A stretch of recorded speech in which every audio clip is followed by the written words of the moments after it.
musafir gerdanım. Ay beni senin ay musafir gerdanım. Benim harem yollarına gelme. Ya lasın yere salındı cebeldanı, deminim haleylim beni.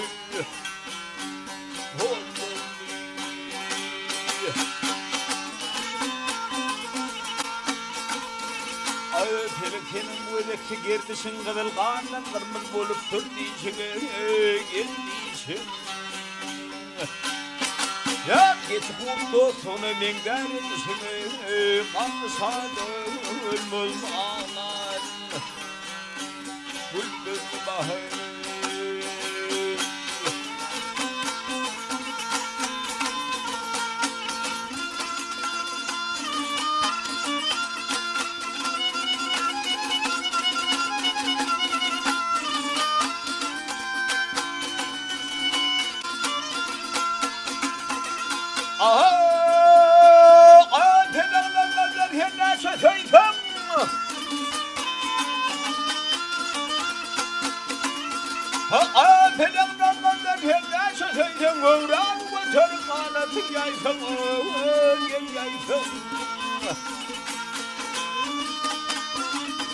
Ya gönlümün adam boynuna koysun korkusundan sarılmaz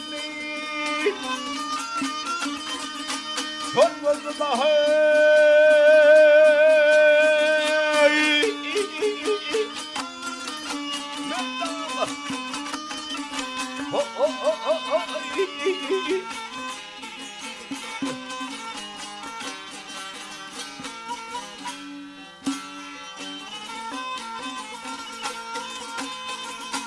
Malkumulev her şehirden havadan, Malkumulev her şehirden havadan. Hal kalmadı münalisi duadan, duadan. Bu paranlar bütün alsamın adını, hadetini hakkın dilen. Allah'ım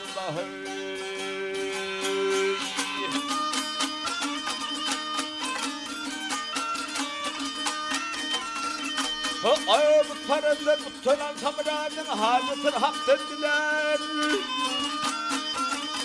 Ya Allah'ım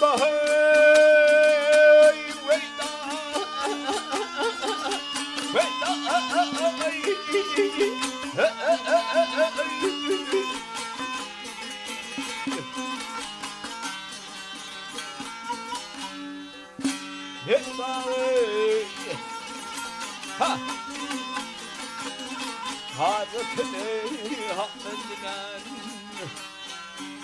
Allah'ım